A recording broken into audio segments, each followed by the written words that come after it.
Donc, nous sommes avec Yannick Nukumu, avec Pascal, avec Nyonugan. Merci beaucoup à vous. N'hésitez pas à partager le lien avec vos amis, vos camarades, tout le monde. Comme Laetitia l'a dit dans l'introduction, dans la plénière d'ouverture, même avec celle avec qui tu t'es disputé il y a longtemps, vas-y et enterre cette hache de guerre en l'appelant pour même suivre cette discussion qui est très intéressante et va vous permettre donc de résoudre les conflits. Donc, je rappelle même que le thème de cette session, c'est comment résoudre les conflits au sein.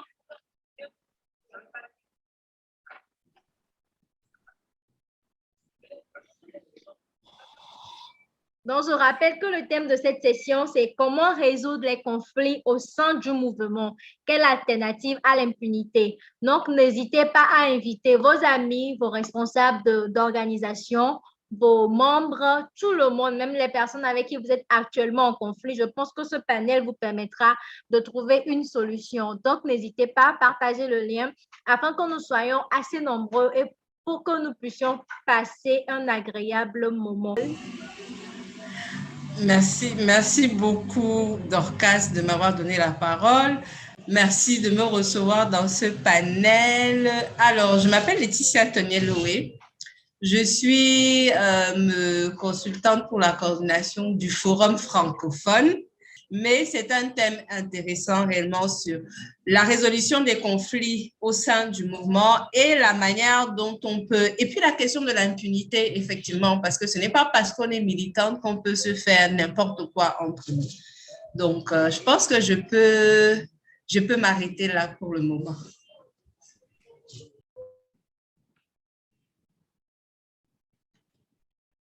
Alors, merci beaucoup, Laetitia.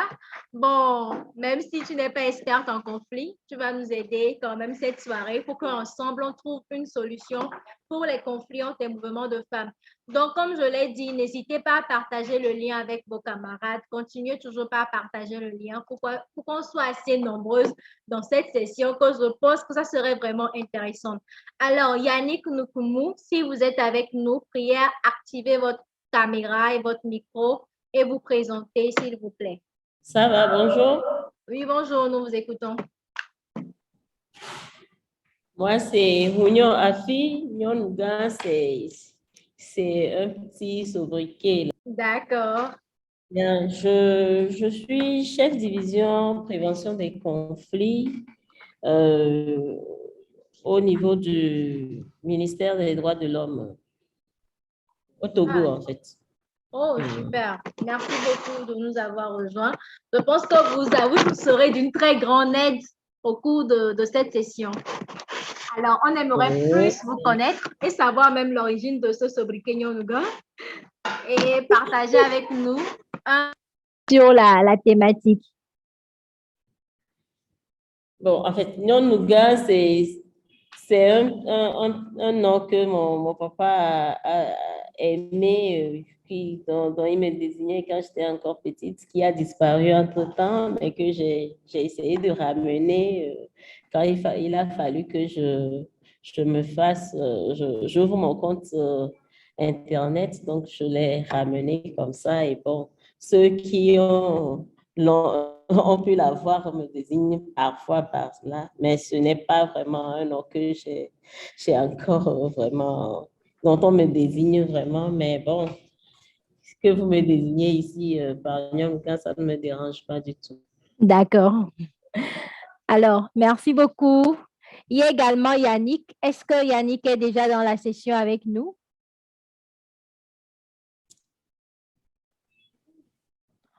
OK.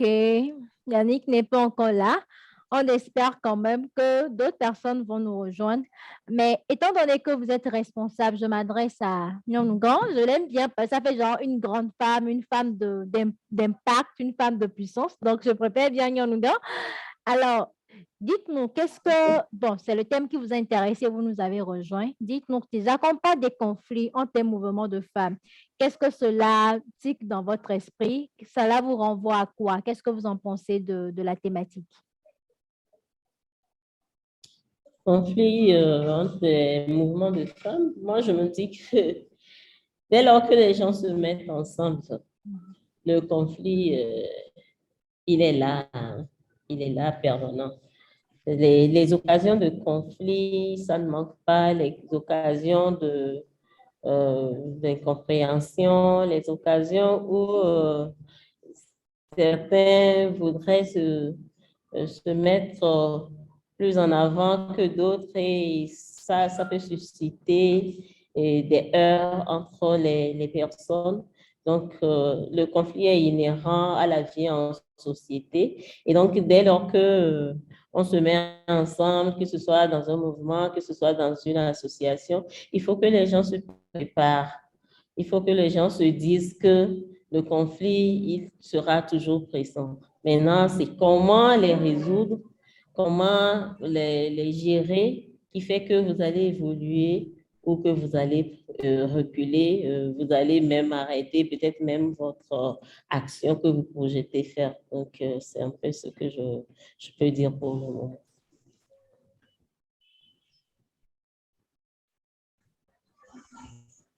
Si je peux, J'espère que je me fais recevoir, hein?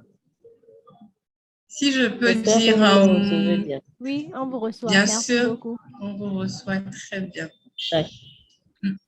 Moi, j'avais envie de demander, enfin, pour vous qui êtes enfin, spécialiste en prévention des conflits,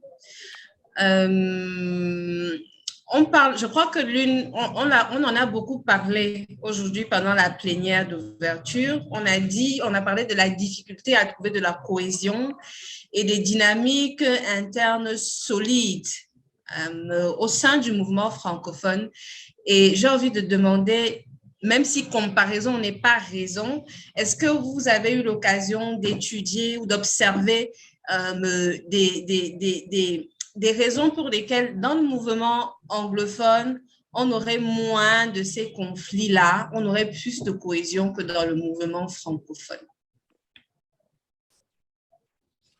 Bon, là, je peux dire que pas vraiment, je n'ai pas eu l'occasion. Justement, c'est un peu ça aussi qui m'a fait choisir cette salle, parce que je me suis dit, ça pourrait me donner l'occasion d'avoir quelques idées par rapport à cette comparaison-là qu'il faut faire. Pourquoi est-ce que chez les anglophones, il y a pas autant de conflits que chez les francophones? Est-ce que c'est vraiment lié à notre héritage colonial ou bien c'est par rapport à ce que nous-mêmes on a vécu après notre colonisation ou ce qu'on vit actuellement? C'est un peu ça ce que je peux vous répondre. La réalité, c'est vraiment qu'il n'y a pas de recherche spécifique sur les conflits au sein du monde, ou de recherche comparative même, qui puisse nous permettre à un moment d'identifier les causes. Pourquoi dans le mouvement francophone, pourquoi dans le mouvement anglophone? Maintenant, vous avez déjà évoqué un certain nombre de causes qui sont pertinentes et que moi aussi, j'allais évoquer, peut-être nos autres panélistes, si elles nous rejoignent entre-temps. Maintenant, il faut, pour moi, de mon point de vue, c'est la question de quel est le rapport, est-ce que le rapport qu'on a au patriarcat est réellement différent? Parce que les conflits dans le mouvement francophone, dans les mouvements de femmes sont très spécifiques. On le dit, hein, c'est réellement l'idée que les femmes ne peuvent pas travailler ensemble, l'idée qu'elles ne peuvent pas partager la scène ensemble, parce que ça, c'est l'un des éléments les plus critiques même des conflits qu'il y a souvent dans le mouvement francophone. Non, les femmes ne peuvent pas construire les idées ensemble, mais moi, je pense que c'est quelque chose qui est très enraciné dans le patriarcat, c'est-à-dire l'éducation, la manière dont on nous éduque depuis que nous sommes petits, la manière dont on nous apprend à interagir entre nous femmes et à rechercher l'attention des hommes. Donc, on se croit toujours en compétition pour être la favorite d'un homme, que ce soit au travail, que ce soit à la maison, que ce soit même en marchant dans la rue. Donc, c'est inévitablement l'une des conséquences. Peut-être que l'une des choses qu'on peut retenir finalement, enfin, l'un des premiers points qu'on peut dire, c'est que les anglophones, elles vivent le même patriarcat, elles ne vivent pas un patriarcat différemment. Je crois que tout le monde se souvient de la phrase de Chimamanda Ngozi dans Nous sommes tous féministes, où il dit que enfin, la rivalité entre les femmes pour avoir l'attention des hommes, ça n'a pas de sens. On se souvient tous de ça, mais réellement, pourquoi au bout de la chaîne, quand on s'assoit pour un projet, quand on s'assoit pour travailler, les anglophones arrivent à produire quelque chose en commun et nous, on n'y arrive pas. Et c'est valable même peut-être aussi pour les hommes, parce que la question qu'il y a dans le mouvement francophone, moi, je l'ai croisée sur d'autres plateformes, où il n'était pas seulement question de la société civile, des femmes qui défendent les droits, des femmes défenseuses des droits humains des hommes, mais de la société civile en général, le problème de la société civile en Afrique francophone. Donc, pourquoi est-ce qu'on en est là? Mais moi, j'avais une question, Laetitia. On dit souvent que là où il y a plusieurs femmes, il y a toujours des conflits. Genre, ça tend même à être comme une phrase affirmative que lorsqu'il y a des femmes, c'est que forcément, il doit y avoir des conflits. Donc, lorsqu'il y a un mouvement de femmes ou un groupe de femmes et qu'il y a des conflits, on arrive à trouver ça d'une manière normale. Bah, ce sont des femmes. Est-ce que tu partages cet avis? Est-ce que tu penses que nous, les femmes, nous ne pouvons pas, ou bien est-ce que c'est vrai que nous n'arrivons pas à travailler ensemble et qu'il y a toujours des conflits lorsque nous sommes ensemble? Genre, quel est ton point de vue sur cette affirmation? J'aime beaucoup cette question, Dorcas, parce qu'en réalité, à certains moments, on se retrouve là. Ouais. Par exemple,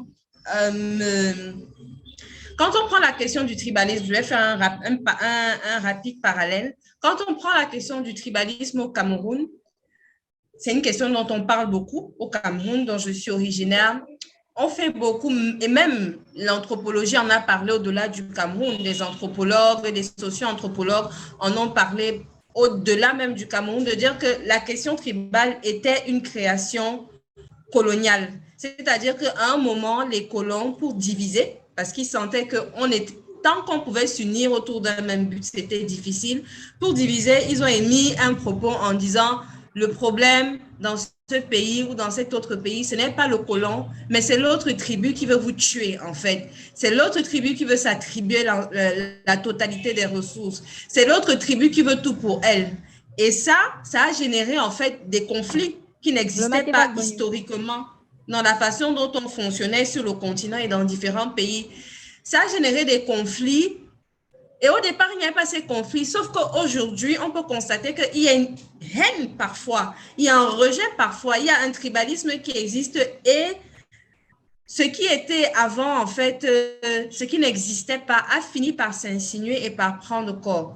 Donc, des fois, je me pose la question de savoir, concernant donc cette rivalité-là entre les femmes, en tant que féministe, est-ce que j'ai le droit d'accepter de dire que les femmes n'arrivent pas à travailler ensemble et que c'est un problème auquel il faut trouver une solution? Ou alors je dois rejeter, nier cela en bloc et me dire non, non, non, non, c'est une création, ça n'existe pas. Donc, c'est un entre-deux. Aujourd'hui, je pense que si je devais faire un choix, peut-être demain, ce sera différent, mais aujourd'hui, je ne sais pas pour les autres panélistes, mais aujourd'hui, moi, je dis que je pense que ce qui n'était peut-être pas vrai a fini par prendre corps. Il y a quelque chose qui est souvent de l'ordre de l'inconscient quand on voit une femme entrer dans un espace dans lequel on se trouve. La façon dont on la regarde est très différente de la façon dont on regarde un homme.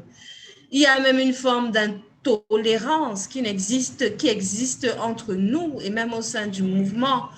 Les erreurs, on ne se les pardonne pas, on compte tout, on retient tout.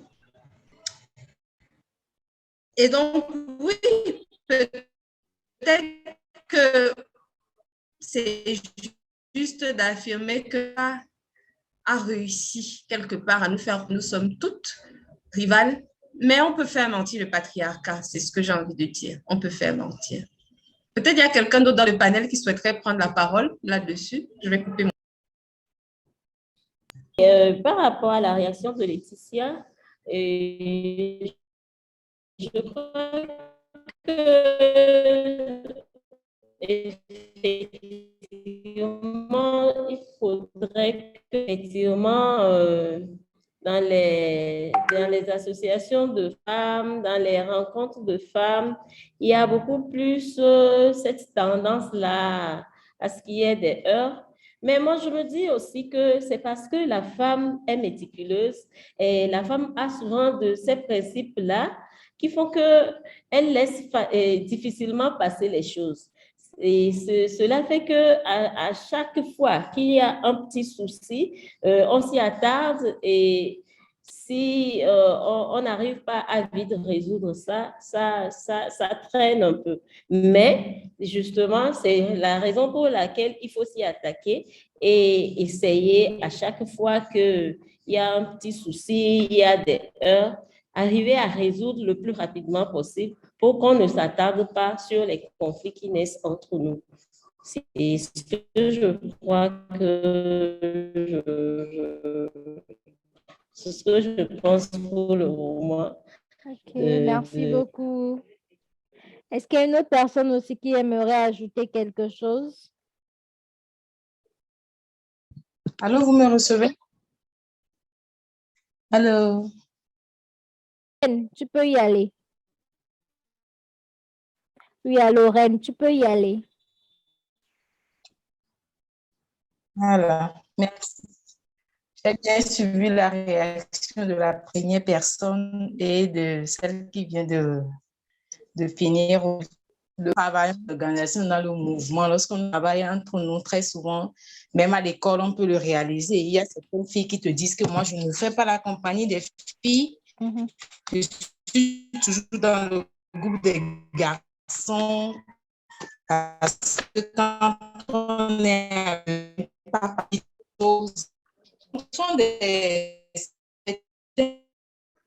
nous devons savoir déjà. Le savoir, c'est un pas en avant. Maintenant, comment s'y prendre? S'élever au-dessus de la mêlée, c'est ça qui est le plus important. Comment nous devons s'y prendre? On ne peut pas empêcher que ça arrive. Si ça arrive, comment s'y prendre? Je pense que c'est là où nous devons beaucoup plus miser et réfléchir à. Donc, si ça arrive, comment nous devons faire? On doit survoler, on doit être comme des aigles, voler plus loin. Merci beaucoup, Reine. J'ai beaucoup aimé. J'ai beaucoup aimé. Merci beaucoup. Et affaibli le mouvement, ce que nous sommes en train de faire, au lieu que ça puisse nous renforcer. Et donc, nous créons donc des fissures comme ça. Et lorsqu'il y a des fissures, nous savons très bien que nos parents le disent, lorsqu'il y a des fissures dans le mur, le lézard va rentrer. Donc, c'est ça. Au lieu certaine cohésion, une certaine chaleur entre nous, lorsque ce genre de choses se présentent, on ne va pas refuser. On dit toujours que lorsqu'il y a là où il y a deux personnes, il y aura toujours des incompréhensions. Mais est-ce qu'on va laisser le temps, l'occasion à ces incompréhensions-là de nous fragiliser autant, de nous briser autant, de nous empêcher d'aller de l'avant, de nous empêcher de construire ce que nous avons, de nous empêcher de réaliser la mission que nous avons, de nous empêcher de réaliser la vision que nous avons? C'est ça. Comment nous devons nous prendre devant cette situation-là? Parce qu'on voit comment les patrons, par exemple, les décideurs, ceux qui sont, comment je dirais, ceux qui sont en position, dans les hiérarchies, en position supérieure, comment ils interagissent avec ceux qui sont inférieurs. Vous n'avez pas la parole, alors que nous sommes dans le mouvement de femmes. Moi, je me dis que dans le mouvement de femmes, on devait voir le contraire. Mais plutôt dans le mouvement aussi, toujours ça. Ça ne devrait pas. Si elles sont là où elles sont aujourd'hui, c'est parce que quelqu'un leur a tendu la main, on les a formées. Et elles ont mis maintenant la passion, de l'énergie pour y arriver. Maintenant, quand c'est de l'autre côté, on n'arrive pas à tirer. Tout ça là fait que c'est comme ça. Mais je me dis que si quelque part, ça ne va pas parce qu'on est trop sensible, on doit travailler sur nous-mêmes. Et je pense que ça peut aller même au-delà, que pour nous qui comprenons la chose aujourd'hui, quel genre d'éducation nous voulons donner à nos filles, à nos enfants, pour qu'ils soient aussi émotionnels et sensibles? Non, et elles doivent être résilientes. Nous devons tirer des leçons de ceci et communiquer, transmettre cela à nos enfants. Parce que c'est une question de socialisation. C'est une question d'éducation. Donc, c'est ça. Quand la personne sait se surpasser, sait gérer le conflit, c'est aller de l'avant, ne pas encaisser, demeurer là-dedans pour s'affaisser. Et donc, on peut dire qu'on aura gagné au lieu que cela puisse nous fragiliser. Merci. Merci beaucoup, Reine. J'aimerais rester avec vous parce que vous avez bien dit que cela ne servait à rien de s'attarder sur les conflits, etc. Et qu'il faut trouver les bons moyens pour les résoudre. Alors, comment vous pensez que l'on puisse résoudre les conflits entre les mouvements des femmes? Bon, pour ma part, je ne sais pas s'il y a une règle à donner, hein, mais je sais seulement que lorsqu'il y a un conflit, il est bien d'en parler. Mhm. Il est bien d'en parler, mais d'en parler lorsque peut-être la colère est passée. Ça, c'est d'ordre général. Quand tu es épris, quand tu te mets en colère, c'est évident que tu puisses parler avec un ton qui va aussi, au lieu que ça n'arrange, qui va aussi détruire ou gâter la situation déjà. Donc, tu te contiens, tu te gères quelques jours ou bien un moment et tu parles à ton collègue et tu lui dis que c'est comme ça. Peut-être même que la personne ne savait pas qu'elle t'a heurté, qu'elle t'a blessé. Et donc, quand c'est comme ça, la personne peut s'excuser, à moins qu'elle ait un but d'orgueil, peut s'excuser et puis vous repartez au lieu de garder ça pour que ça soit quelque chose qui dure des années, et puis ça devient, je ne sais pas quoi. Donc, c'est ça. Donc, la première des choses pour moi, c'est ça. La deuxième, c'est que, à mon avis, lorsque tu as une très forte capacité de surpasser, tu peux aussi ne pas en parler, mais tu dépasses les limites. Tu dépasses ça. Moi, personnellement, qu'est-ce que je fais lorsque c'est une personne plus âgée que moi qui me heurte comme ça, qui me fait des choses quand je souffre? Bon, on ne veut pas parler de croyance ici, mais moi, je suis chrétienne, je prie pour que Dieu me donne la force parce que, d'ailleurs, Dieu a dit de pardonner, d'avancer. Mais ça me fait tellement mal que mon émotion est touchée, mon âme est touchée. Et donc, c'est comme ça. À un moment donné, je m'en passe et puis c'est fini. Mais quand c'est une personne, comme je le dis, une personne adulte, une personne qui me dépasse en âge, un parent, ça dit que je dois le respecter, pas forcément mes parents, mais c'est comme ça que je fais. Et puis, je mets un peu de... Moi, c'est un peu ça. Il faut en parler. Et lorsque tu ne peux pas parler directement à la personne, c'est un mouvement. Il y a des gens qui peuvent aussi vous concilier. On peut le faire. Donc, je ne sais pas s'il y a une recette spécifique à un mouvement de femmes, mais c'est d'ordre général ce que nous faisons dans la société. Ce qu'on nous enseigne, c'est ça que moi, je pense qu'on peut ajouter. Donc, s'il y a quelqu'un qui a autre chose, la personne peut ajouter. Merci beaucoup. Merci beaucoup, j'en ai fini. Merci beaucoup, Reine, merci beaucoup. Bon, moi, je retiens essentiellement qu'il faut d'abord se calmer lorsqu'on est heurté. C'est primordial de se calmer. Et si on peut parler à la personne et la personne peut nous comprendre, on lui explique. Mais on peut également travailler sur nous, arriver à un niveau où on dépasse ces petits conflits. Alors, il y a Jérémia qui a levé la main. Alors, vous avez la parole, Jérémia. D'accord, merci encore. J'ai écouté la sœur Reine. Voilà, et vous également. Je vous prends en cours là. Ce que j'aimerais ajouter, c'est qu'il faut regarder l'objectif final en fait. Reine a dit, il faut vouloir en parler et si la personne ne veut pas, il faut se mettre au-dessus. C'est vrai.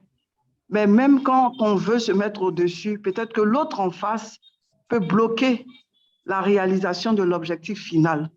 Donc, on est obligé de s'asseoir et de prendre ensemble des décisions qui vont nous permettre d'avancer dans un bon esprit. Donc, pour cela, il faut développer l'humilité, beaucoup d'humilité. Et cette personne-là qui pourra le faire, justement, pourra encourager l'autre qui est en face, sinon les autres qui sont en face, à le faire.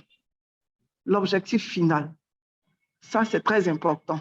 Et je pense aussi que les mouvements devraient nous aider, nous aussi, en tant que femmes, à travailler sur nous-mêmes, notre caractère, notre ego, travailler sur nous. Parce que si chacun veut mettre en exergue ce qu'il a en lui, de bon comme de mauvais, et surtout que nous sommes faits de chair, c'est vrai que certains diront, oui, je marche par l'esprit, mais tu rencontres d'autres personnes, ce n'est pas forcément les mêmes réalités, les mêmes conditions, ce n'est pas la même éducation, c'est pas, en tout cas, il y a beaucoup de paramètres qui diffèrent. Il faut travailler justement sur cet ego-là et regarder l'objectif final. Je pense pour ma part que c'est ce que je pourrais ajouter à ce que les autres dames ont déjà dit. Merci. Merci beaucoup, je partage ton avis. C'est très important. de travailler sur son ego. C'est très important de prendre la chose de façon humble. Lorsque tu considères que je ne suis personne et que je ne suis qu'un être humain que l'autre, même quand tu es plus âgé que la personne, même quand tu as un pouvoir plus que la personne, même quand, quel que soit le pouvoir que tu as plus que la personne, tu peux aussi te calmer et aller vers. Peut-être que la personne qui a agi mal contre toi, je l'avais dit, ne sait pas, ou bien ne sait, et tu vas peut-être l'aider plutôt, comprendre quelle est la difficulté, comprendre pourquoi telle personne se comporte comme ça, au lieu que, du coup, tu le considères, tu le classes, tu te dis, moi, je ne travaille pas avec, je ne fais pas ceci, je ne fais pas cela, et au lieu de construire, vous détruisez. Donc, vraiment, viser l'objectif est très capital. Ça doit être le leitmotiv du mouvement. Est-ce que je vais quelque chose? Est-ce que je peux parler? Oui, Laetitia, tu as la parole. Ben, merci parce que je vois que c'est une session riche avec des femmes qui ont de l'expérience et qui ont des points de vue, des approches différentes, mais qui reviennent toutes à la même chose. C'est que il faut qu'il y ait deux personnes qui soient en conflit pour qu'il y ait le conflit. Une personne ne peut pas être en conflit elle seule. Donc, je crois qu'il y a des personnes qui ont le micro ouvert. C'est peut-être toi, Dorcas. Tu devrais fermer ton micro. Voilà, j'étais en train de dire qu'on ne peut pas être en conflit seul, c'est une évidence. Ça veut dire que s'il y a un conflit, la personne a sa part à jouer, mais nous-mêmes, on a notre part à jouer. Donc, peut-être que on devrait inclure, peut-être comme recommandation, qu'il faut travailler sur le développement personnel des militantes. Parce que c'est vrai qu'on a beaucoup de formations en leadership, on a beaucoup, mais le fait est que tout ce qu'on fait, ce n'est pas vraiment orienté vers ce qui se passe à l'intérieur du mouvement. C'est plutôt pour ce qui se passe quand on va aller à l'Assemblée nationale, quand on va aller dans les entreprises, quand on va aller, mais pas ce qui se passe à l'intérieur du mouvement. Donc, peut-être il faudra aussi voir ça. Moi, je pense aussi qu'il faudrait qu'on parle de différentes catégories de conflits qui peuvent exister et des conséquences que ces conflits-là peuvent avoir. Il y a un conflit qui peut y avoir sur des personnes qui sont de la même génération. Donc, on est les sœurs de la même génération et le cas classique, c'est qu'on va engager un contrat, un projet ensemble. On va avoir il va y avoir une séparation, il va y avoir un conflit à cause des questions d'argent. Ça, c'est un cas classique. Mais il peut aussi y avoir un conflit tout simplement parce que la scène, la tension, l'image, le premier plan, les projecteurs, on n'est pas capable de les partager. Donc, on ne sait pas comment les partager. Personne ne nous a aussi appris ça. Donc, ça peut être quelque chose qui va créer un conflit entre deux personnes de la même génération. Maintenant, il peut y aussi avoir des conflits entre des personnes qui ne sont pas de la même génération. On voit souvent tristement des relations entre une mentor et son élève qui se brouillent souvent sur des questions qui peuvent aussi être liées à l'argent ou alors au spotlight, à l'image, à la lumière qu'on n'arrive pas à partager. Ce n'est pas le même type de conflit et peut-être ça ne peut pas se gérer de la même manière.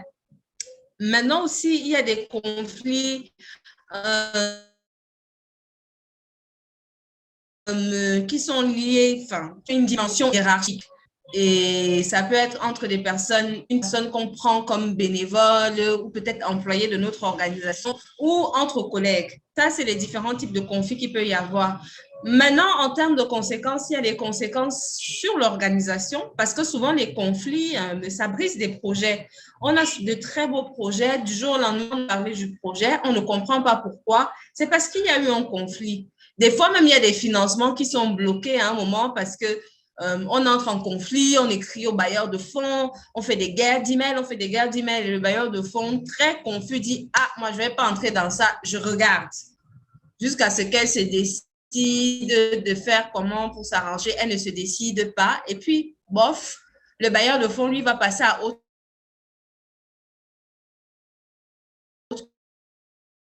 partie et tout. La réalité, c'est qu'on on perd toutes. Il y a donc des conséquences sur l'organisation et sur les projets, mais il y a aussi les conséquences sur la personne. Je pense qu'on est fixé. Quand on entame un projet avec une sœur nous appelle pour venir travailler dans son projet, ou nous, on appelle une sœur pour venir travailler dans son projet, et après, les choses ne marchent pas bien. Ça crée des fractures internes, des blessures internes qu'on n'évoque pas assez. On n'évoque pas assez les blessures internes que ça crée. On se demande, surtout que nous travaillons dans un contexte où on travaille sur la base de la confiance. On n'a pas forcément les moyens d'employer des gens. On n'a pas forcément des personnes à qui vont nous prêter de l'argent parce qu'elles ne comprennent même pas comment fonctionne ce qu'on fait. Et puis, on n'est pas là pour vendre quelque chose. Donc, on va nous prêter de l'argent. Quand et comment est-ce qu'on va faire des bénéfices qui vont nous permettre après de rembourser cet argent? Donc, on compte sur des gens et les gens comptent sur nous. Et après, il y a des conflits qui viennent briser ces tissus, qui viennent briser ces liens et qui parfois nous retardent, nous font reculer ou nous donnent de la difficulté à aller vers l'avant. Je ne sais pas s'il y a des panélistes, des participantes ici qui ont quelques idées, qui ont peut-être de l'expérience, qui ont vécu des conflits et qui ont réussi à gérer ces conflits-là et qui ont des astuces, des recommandations en plus de ce qui a déjà été dit. Mais voilà un propos, voici un point que je pouvais apporter en plus de ce qui a déjà été évoqué. Oui, ça va, j'espère. Oui, ça va maintenant. Merci. J'aimerais refaire cette précision-là par rapport au conflit et à ses conséquences. Et j'aimerais que nous nous mettions en tête de manière précise que le conflit n'est pas nécessairement une mauvaise chose. C'est la manière dont nous prenons le conflit et la manière dont nous gérons le conflit qui fait que, en fin de compte, ça nous permet soit d'évoluer, soit de reculer. Il faudrait que nous ayons la prédisposition à ce que dans une association ou dans un mouvement, on soit disposé à accepter que des heures se présentent, que nous arrivions à les surmonter et qu'après, nous puissions nous en sortir plus évolués et à aller vers des situations qui nous font avancer dans nos projets. Lorsque une mésentente se dresse entre deux personnes qui mettent ensemble ou qui initient un projet, si ils ont suffisamment d'humilité, s'ils ont suffisamment de patience, s'ils s'asseyent et en discutent, ils pourront résoudre leurs problèmes et avancer. Mais si déjà, parce que nous avons un conflit, on se sépare, notre projet tombe à l'eau et ça n'arrange personne. Donc, du coup, il faudrait qu'en allant, ou si vous ne vous sentez pas, même personnellement, capable de vous humilier suffisamment pour accepter l'autre avec ses différences, pour accepter que lorsqu'il y a des problèmes entre vous, vous puissiez donner la possibilité à l'autre de faire des erreurs. Vous ne donnez pas la possibilité à l'autre d'avoir d'autres positions que vous. Ça rompt le lien et puis ce que vous entreprenez ensemble, ça tombe à l'eau et ça n'arrange personne, ça n'arrange pas le projet, mais vous-même, ça ne vous arrange pas. Au contraire, lorsque chacun est disposé à accepter ou à comprendre, à donner la possibilité à l'autre de se tromper et qu'en fin de compte, vous arrivez à vous entendre, vous allez voir que ce conflit-là même, au lieu de vous détruire, va vous rendre plus fort. Donc, moi, je me dis, c'est que nous devons cultiver en nous, lorsque nous adhérons à un mouvement, à une association, nous devons cultiver en nous cette humilité-là, cette disposition à tolérer l'autre c'est ça qui va nous faire avancer, c'est ça qui va nous faire surmonter les conflits et ça va nous faire plutôt que le conflit ne nous amène pas en arrière, mais que ça puisse nous propulser plutôt vers l'avant. Merci beaucoup, merci beaucoup. Moi, j'avais une question par rapport au mouvement francophone. Je ne sais pas si je pourrais y aller. Ou bien quelqu'un d'autre a envie d'ajouter quelque chose à la locution de Nyon-Nougan, ou je peux y aller avec ma question. OK.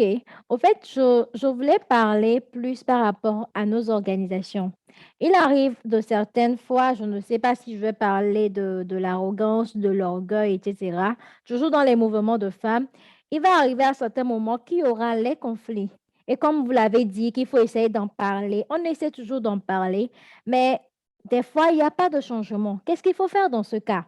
C'est bien vrai qu'il y a l'objectif, mais est-ce qu'on va continuer par se faire blessés parce que des fois, ça nous heurte. Et pour ceux qui n'ont pas déjà ce mindset-là de laisser couler, on accumule les blessures internes.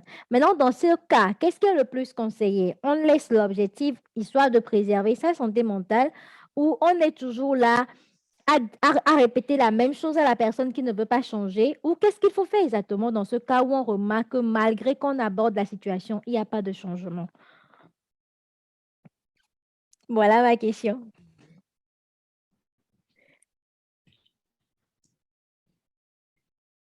Laetitia, vous prenez? Laetitia, ton micro est éteint. Ah. Non, c'est une vraie question. Je disais juste que c'est une vraie question. Bon, si quelqu'un voulait intervenir, mais c'est vrai que c'est la question qui est au cœur des choses. Parce qu'on ne part jamais en voulant partir. Ça, c'est la question du départ. Parce que l'une des manières de résoudre le conflit, c'est de rompre la relation. C'est l'une des manières de résoudre le conflit. C'est de mettre fin à la relation. Ça peut même être une manière de prévenir un conflit. On sent qu'il y a une relation qui va générer un conflit et on met de la distance. Peut-être si c'est une personne avec qui on travaille, on réorganise la façon de travailler pour qu'il y ait des personnes entre nous, pour qu'on ne soit pas obligé d'être en contact directement. Ou alors, dans le pire des cas, ça peut arriver qu'on quitte l'organisation, qu'on quitte le projet. Mais je pense que ça doit être le pire des cas. Et après, il se pose une autre question. Comment on fait pour revenir? Parce que les sœurs, si on travaille avec les gens, c'est souvent parce qu'on a un intérêt, c'est parce qu'on s'entend. Moi, j'aimerais plutôt, mais ça, c'est un ressenti personnel. C'est comment on fait après quand les choses... Moi, je le dis à titre personnel, je sais que dans ce mouvement, j'ai blessé des personnes. Comme je sais que des personnes m'ont blessée et m'ont profondément affectée. Il y a des personnes à qui, moi j'ai vécu des histoires terribles. Je me souviens, et j'en parle aujourd'hui en riant, d'une assistante qui avait disparu avec un ordinateur et le rapport d'une organisation internationale qui attendait vraiment ce rapport-là. Ça m'avait brisé en mille morceaux. Je suis allée en vacances seulement après ça. Tout comme je me souviens qu'il y a des personnes avec qui, des aînés d'ailleurs, avec qui on a travaillé sur un projet. Et ensuite, j'ai disparu, j'ai avancé, elles m'ont aidée. Et puis après, pour une raison ou pour une autre, je n'ai plus fait signe sur le projet. Et je me suis retrouvée à décrocher mon téléphone des années après, à dire vraiment, maman, excuse-moi, j'avais disparu. On ne fait pas ça. Moi-même, je sais qu'on ne fait pas ça, mais vraiment, il faut que tu m'excuses. Il ne faut pas que tu fermes la porte. Je veux venir te voir. Mais ça, peut-être, tout ça, ce sont des processus dans lesquels il faut rentrer. Et peut-être ça arrive après avoir mis la distance, justement. Voilà ce que je peux dire par rapport à ça. Merci beaucoup, Laetitia. J'aurai une question après, mais je vais laisser Madame Nyon-Nougan aussi donner son avis par rapport à cela. Oui, je suis tout à fait d'accord avec Laetitia lorsqu'elle disait que rompre la relation, c'est aussi une manière de résoudre le conflit et même une manière de prévenir même un conflit ou alors d'éviter qu'un conflit s'aggrave. Mais comme je le disais, lorsque vous avez un projet ensemble, la rupture n'arrange pas le projet. Ça, il faut qu'on se mette d'accord là-dessus. Maintenant, il faut que vous ayez suffisamment de passion par rapport à ce projet-là pour pouvoir tenir lorsqu'il y a des difficultés. Maintenant, comment arriver à surmonter ça? Il va falloir que vous deveniez stratège. C'est-à-dire que en face de vous, à qui est-ce que vous avez affaire? Selon la personne que vous avez devant vous, vous développez un certain nombre de stratégies. Il y a des moments où vous vous rendez compte que cette personne-là, on ne peut même plus la changer. Elle est comme ça. Maintenant, si elle est comme ça, vous arrivez à faire avec elle en prenant ça en compte. Si je sais que lui, c'est un voleur, mais je prends mes dispositions pour ne plus laisser les choses à sa portée. Si je tiens à ce que la relation avance, si je tiens à ce que le projet que nous entreprenons ensemble puisse avancer, c'est à moi maintenant. Si l'autre ne peut pas changer, lui ne m'empêchera pas de prendre mes dispositions et de changer à mon niveau pour que ça puisse avancer, le projet que nous avons ensemble. Peut-être qu'à la fin du projet, qui est l'objectif commun, je pourrais me séparer de lui, mais j'aurais déjà atteint mon objectif, ce qui m'aurait, moi, avancé, et je me rendrai compte à la fin que je n'aurais pas perdu si j'ai pu prendre le temps, si j'ai pu prendre la patience de développer un certain nombre de stratégies à mon niveau pour contourner ce que l'autre a de différent, ce que l'autre a qui m'embête. Donc, c'est un peu ce que je peux dire par rapport à cette question. Merci beaucoup. J'ai trouvé beaucoup de réponses. Pour moi-même personnellement, parce que ce sont assez de situations qu'on rencontre et on se demande qu'est-ce que je fais? Je pars ou je reste? Des fois, tu ne trouves pas la solution, tu te demandes, mais c'est quoi? Tu vas trouver, souvent on se dit, ben, je vais trouver mieux ailleurs. Ce n'est pas le seul projet sur lequel je peux travailler ailleurs également. Mais comme vous l'avez dit, si le projet nous passionne vraiment, on doit trouver un moyen de s'adapter à ces personnes. Même si ça serait vraiment compliqué. Il y a de ces personnes qui sont vraiment compliquées. Il y a de ces personnes qui sont vraiment compliquées. Alors, Laetitia, je reviens sur la question que j'avais pour toi, c'était de revenir. Est-ce qu'avant de revenir, vous vous assurez que la personne a un peu changé ou vous revenez tout en sachant que je vais encore subir ça? La question du retour ou de la reprise des relations, de la collaboration après un conflit, je pense qu'elle demande de la sincérité et de la sincérité de part et d'autre. Mais la réalité, c'est qu'on ne peut pas forcer l'autre à être sincère. On peut avoir fait notre trajet, notre parcours, sans que l'autre ne l'ait fait. Alors, à ce moment, je pense que le plus important, c'est de faire en sorte qu'il n'y ait plus de tension. C'est d'arrêter une forme de tension en tendant une main qui ne veut pas forcément dire qu'on va collaborer ensemble, mais parfois, ça veut dire qu'on va se croiser, on va se saluer.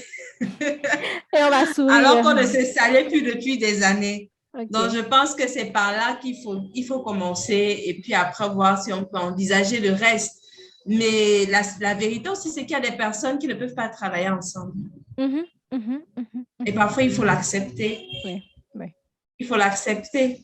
Si on se croise sur un panel, comme aujourd'hui, si on tant mieux, on fait ce qu'on peut ensemble. Si on se croise sur un atelier, tant mieux. Mais dire qu'on va avoir des séances de travail jusqu'à 1h du matin, qu'on va voyager ensemble, qu'on va parfois, c'est pas possible. Ok, merci beaucoup, Laetitia. Alors, je pense qu'il y a Fatousso qui nous a rejoint. Bonsoir. Est-ce que vous nous recevez? Votre micro est éteint. Vous pouvez l'allumer, s'il vous plaît.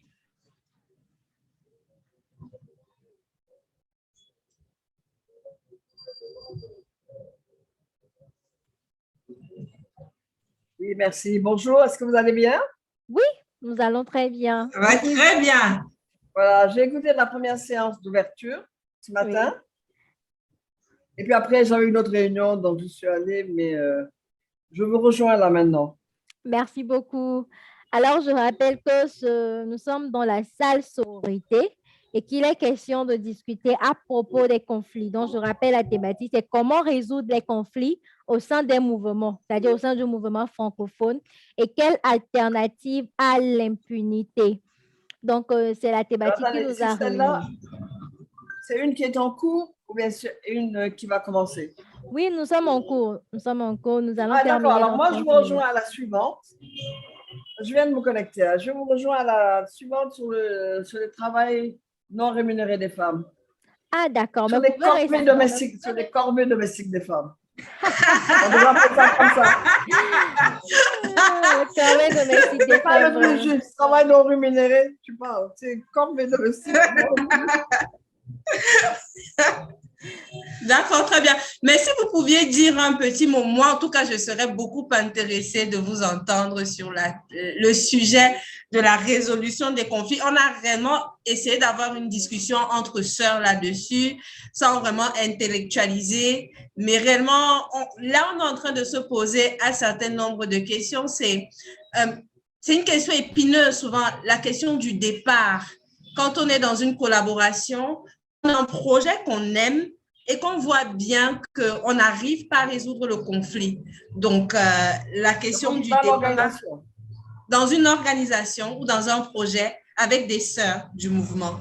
Et donc, on fait face à un conflit et à un moment, peut-être pour la santé mentale ou simplement parce que le conflit devient trop difficile à gérer, on est face à la question du départ. On se sauve. Est-ce qu'on reste... On se sauve.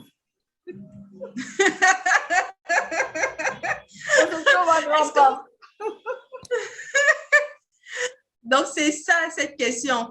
Mais vous êtes combien là? Vous êtes seul, vous êtes plusieurs? On est 5, mais on est retransmise en direct sur la plateforme Samaro avec d'autres personnes qui nous regardent. Ah, très bien. Vous me prenez un peu à l'improviste, mais je pense que... Non, mais je pense que c'est au fond, dans l'organisation du mouvement, il faut arriver à faire que les conflits ne soient jamais irrémédiables, non solubles. Quand le conflit est tellement fort que rien ne marche, il vaut mieux arrêter, sinon on s'entretue. Et par contre, ce qu'il faut, c'est dans le mouvement, quand on a des débats, pouvoir permettre à chacune d'exprimer son opinion jusqu'au bout pour ne pas avoir de frustration, c'est les plus vieilles qui parlent, les moins jeunes ne sont jamais écoutés, et les plus jeunes disent, mais nous sommes à la pointe de ce qui se passe aujourd'hui, les vieilles, là, elles ne comprennent rien du tout. Donc, je pense qu'il y a comme un effort d'organisation, de mise en synergie des efforts. Vous savez, au cours de ma longue carrière, il y a plein de mouvements auxquels j'ai participé, mais j'avoue que toutes les fois qu'on a été à un moment où c'était irrémédiable, pas parce que je me sentais frustrée, ma petite personnalité n'a rien à voir, mais quand je me rendais compte que idéologiquement et politiquement, je ne pouvais plus être engagée, à ce moment-là, je me suis retirée parce que je ne voulais pas casser le mouvement. Je me suis retirée parce qu'il y a des moments où je me rendais compte que je n'avais plus rien à faire là. Parce que quand les idées les plus importantes, on n'arrive pas à se mettre d'accord, ça, c'est difficile. Et sinon, certaines vont céder et vous allez céder contre vos propres opinions. Et ça, je pense que c'est pas bien pour le mouvement. Le mouvement doit être beaucoup plus clair, mais il faut un énorme effort de compréhension, de modestie. Ne pas passer son temps à dire, bon, je suis la plus forte, la plus intelligente, la plus brillante, alors qu'on a besoin de dialoguer. Mais c'est difficile de dialoguer. Hein? C'est difficile de dialoguer. Dans sa famille, c'est déjà pas évident, mais quand on est à l'extérieur, c'est encore plus difficile. Mais je pense qu'il faut faire preuve d'humilité et d'intelligence.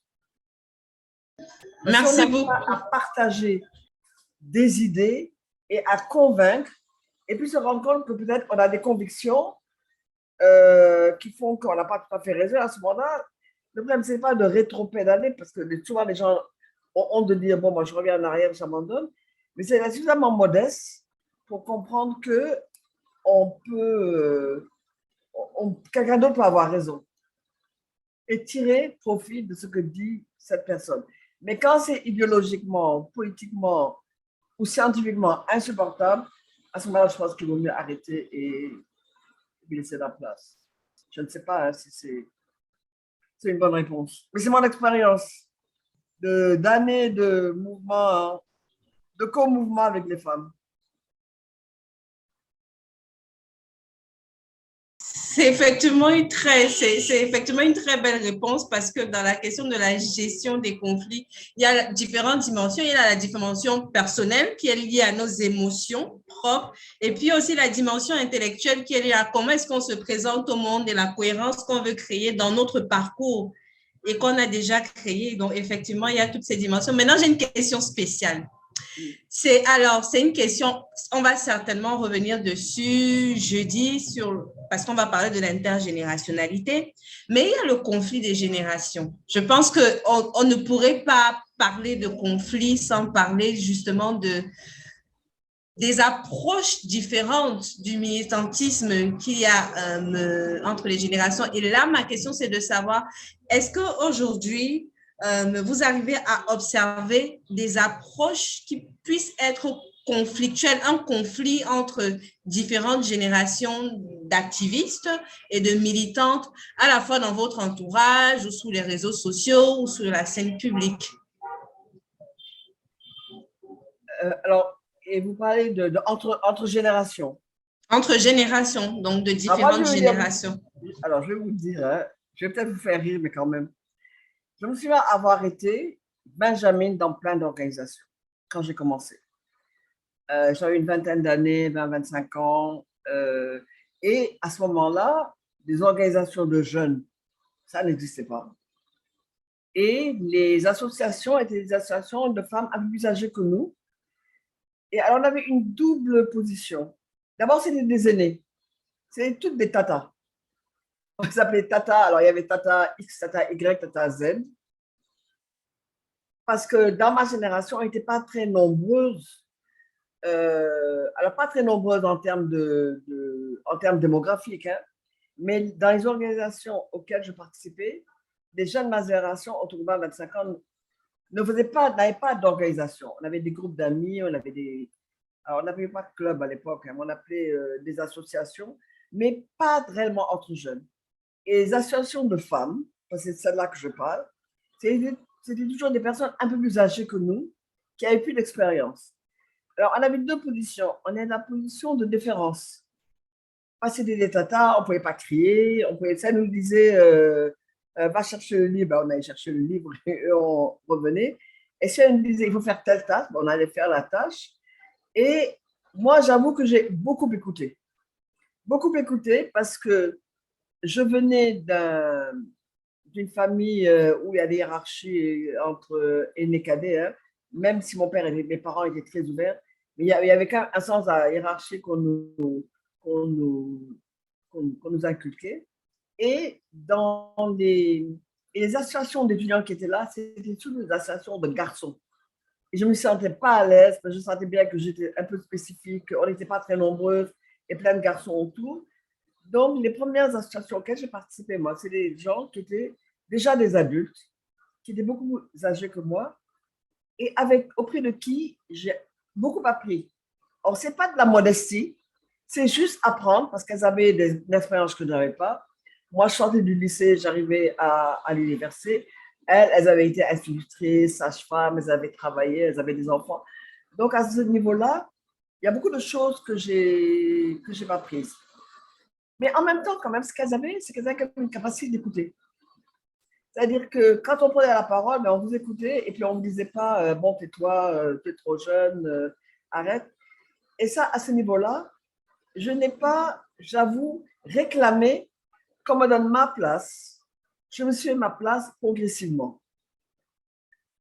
Et puis avec le temps, j'ai été avec mes pères, et puis avec le temps, j'étais avec les plus jeunes. Et maintenant, je me retrouve, toutes les fois que je vais dans une organisation, je suis toujours la plus vieille, je suis la grand-mère.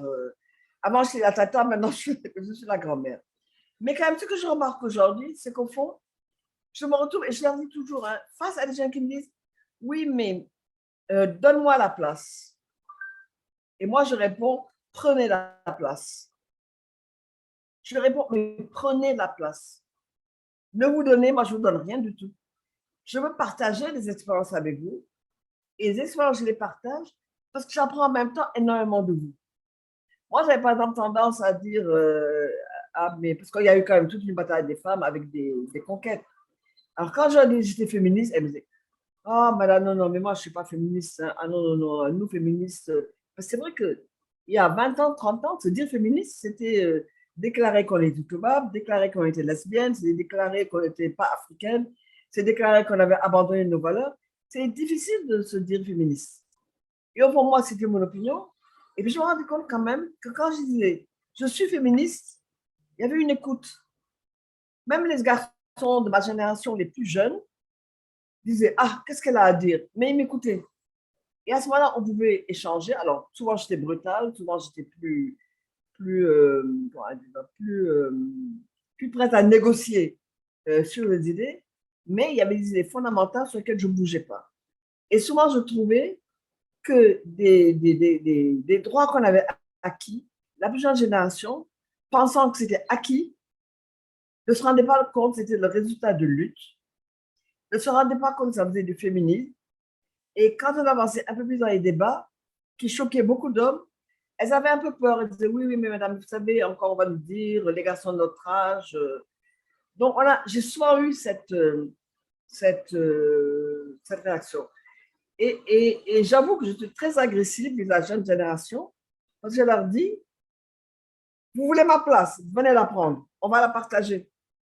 Le jour où je ne pourrai plus, c'est moi-même qui partirai. Mais on échange, parce qu'en même temps, moi, j'apprends ce que les plus jeunes générations font, il y a des choses qui pour elles sont évidentes, que j'apprends avec elles. Je pense que l'échange est extrêmement important. Alors, mes filles trouvent que je suis bossy. Elles demandent, mais tu es autoritaire, tu décides toujours. Alors que je pense que je discute, mais souvent je bouscule. Vous savez, on a fait, je vais donner un exemple, je vais m'arrêter. J'ai fait des formations sur femmes, culture, religion et politique. Je ne sais pas dans votre espace ouest africain là-bas, mais chez moi, parler de religion, c'est sacrilège. Si on parle de religion et qu'on n'a pas d'accord avec ce que dit la Bible ou le Coran, à ce moment-là, c'est ne plus croire en Dieu. Alors qu'on peut expliquer que ce sont des livres, les livres saints, d'accord, auxquels nous croyons, mais que lorsque les textes qui sont dans la Bible ou le Coran veulent gérer notre espace public et notre situation juridique dans le monde, à ce moment-là, ça devient problématique, parce que nous sommes des pays laïcs. Au Sénégal, par la laïcité, aujourd'hui, devient presque une injure à Dieu. Et pour beaucoup de jeunes générations avec qui je discutais, alors moi, les générations auxquelles j'ai parlé, c'est des jeunes musulmanes. Hein. En fait, elles sont musulmanes, mais elles ne sont pas venues là parce qu'elles étaient musulmanes. On les a conviées à discuter des droits des femmes et de discuter des droits des femmes par rapport aux problématiques de la culture et de la religion. Comment est-ce que l'on peut discuter de ces droits en revendiquant une position qu'il est évident que ni la religion ni la culture ne donnent cette place. Donc, et ça, c'était un débat. Mais arriver à la faire admettre qu'on peut débattre des dispositions de la charia dans le code de la famille du Sénégal, ça a été difficile. Et quand même, le deuxième jour, le troisième jour, alors on a commencé à pouvoir échanger et à pouvoir faire que les filles ne me disent pas, mais madame, c'est le Coran qui l'a dit. Et moi, je répète, mais le code de la famille du Sénégal est un code laïque appliqué et aux chrétiens et aux musulmans. Qu'est-ce qu'on fait? Donc, c'est un peu ça, mais je pense que... Alors, et moi, quand j'ai d'ailleurs, être à l'écoute des jeunes générations, moi, je trouve que c'est péjoratif. C'est comme si on leur disait, oh, vous êtes tellement jeunes, bon, mais quand même, bon, on va vous faire, on va avoir pitié de vous, on va vous écouter. Non, c'est un échange. C'est un échange, c'est des discussions. Et ces jeunes générations, je les prends comme des pères, P-A-I-R-E. Parce que mes filles, je vous assure que bon, je suis leur mère, hein, c'est évident. Mais quand je discute avec elles, c'est plus la maman avec qui elles discutent, c'est la féministe ou bien la femme avec qui elles ont parfois des points communs, parfois des points divergents. Mais au fond, on discute et on avance dans la discussion. Donc, je pense que c'est ça l'intergénérationnel. Parce que comme je dis, hein, être jeune, mais ça passe tellement vite, en un clin d'œil, c'est fini. Voilà. Est-ce que je peux poser une dernière question? Et c'est la question du conflit interne. Du conflit qu'on a, oui. On n'en parle pas. Vous avez dit ça ce matin. Le patriarcat dit toujours que les femmes ne s'entendent pas entre elles. Vous savez, on dit toujours ça. Alors, moi, les réunions auxquelles j'ai participé, où en général, une fois que je me suis retrouvée dans des réunions où il n'y avait que des femmes, j'étais à l'aise parce qu'il y avait des points qui étaient acquis, un terrain acquis où on pouvait discuter ensemble. Mais avec des hommes, à un moment, c'est oui, mais vous les femmes, vous n'arrivez pas à vous entendre, les femmes. Alors un jour, j'ai demandé à mon mari, écoute, je viens d'une réunion là où je me suis disputée avec un de mes collègues parce qu'il disait, vous les femmes, c'est toujours pareil, vous ne vous entendez pas, vous n'arrivez pas à faire un front commun, etc. Et j'ai dit à mon mari, mais qu'est-ce qui se passe? Alors il me regarde, il me dit, vous vous disputez entre vous. Nous nous entretuons. Tant qu'on n'a pas tué l'autre, on n'a pas gagné. Donc, ça veut dire que le combat avec les hommes, c'est beaucoup plus dur. On a eu un séminaire à Dakar, là, il y a quelques jours, où un de mes collègues a fait une très bonne présentation sur l'État en Afrique et la démocratie. Il a fait vraiment une très, très belle prestation.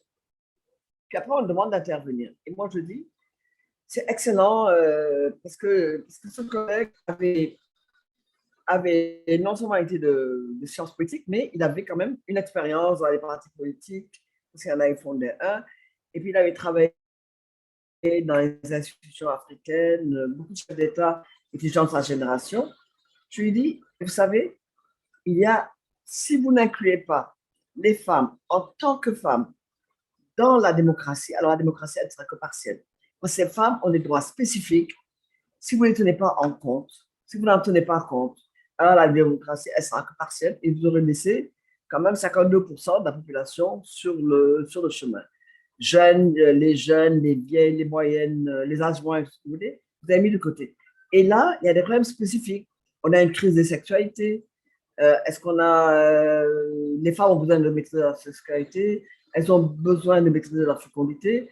Et je leur disais, je donne juste un exemple, vous parlez beaucoup de la population africaine qui, en 2050, il paraît qu'on sera 2,5 milliards d'Africains, disons de nègres. Et l'Europe est affolée. Grand noir en France parle le plus sur la démographie, passe un temps à dire oui, c'est notre force, c'est notre